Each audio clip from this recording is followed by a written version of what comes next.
Elles sont compliquées. Actuellement, sur La Rochelle, il y a du vent assez fort, du vent de nord-ouest. Et effectivement, au large, ça doit être très compliqué de pomper. Et les navires que le gouvernement a envoyés sur place doivent avoir des difficultés.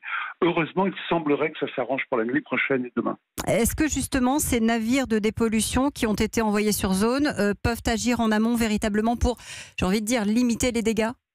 Oui, je pense qu'ils peuvent le faire. La quantité, vous avez cité la surface, mais la quantité n'est pas non plus colossale.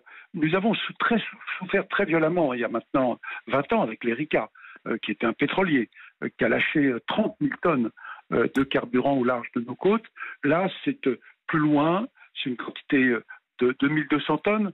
Alors, il ne faut pas négliger, il faut être très vigilant, mais on ne risque pas une marée noire comme il y a eu il y a 20 ans. Par contre, notre véritable inquiétude, elle est pour les cultures marines. Nous avons, à côté de La Rochelle, la production des moules de Charon. Au sud, c'est le bassin de Marais-Oléron. Donc il faut être très vigilant, parce que là, des pollutions même faibles peuvent générer des dégâts et ce sont des métiers extrêmement fragiles. On a le sentiment que les années passent et que finalement les catastrophes, quelle que soit leur ampleur, continuent à se produire malgré toutes les alertes.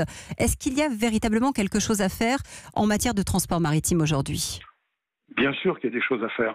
Évidemment, et les navires poubelles qui ont existé, il y en a beaucoup moins maintenant.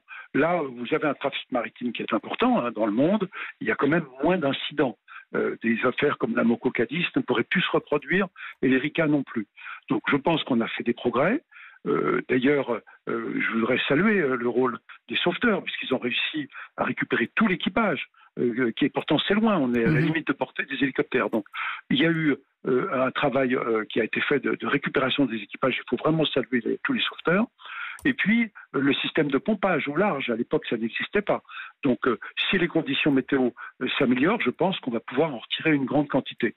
Ensuite, on a des moyens de suivi, c'est-à-dire de pouvoir protéger les baies et les estuaires là où la pollution risque d'arriver. Non, il y a eu des progrès, il faut le dire. Maintenant, il faut continuer. Il faut continuer. Des bateaux, il n'est pas normal qu'un navire prenne feu, il n'y avait pas de tempête extrêmement violente. Donc il faudra trouver les causes de cet accident et prendre toutes les décisions qui s'imposent. Puis je rappelle aussi que plus tard, il n'y aura plus de navires avec du fioul lourd. Ce sont des types de propulsion qu'on n'a plus le droit de livrer aujourd'hui. Ce sont des navires un petit peu plus anciens. Et je pense qu'il faut continuer à travailler à la fois sur la sécurité et puis sur tout ce qui peut être source de pollution. Merci beaucoup pour ces précisions, Jean-François Fontaine.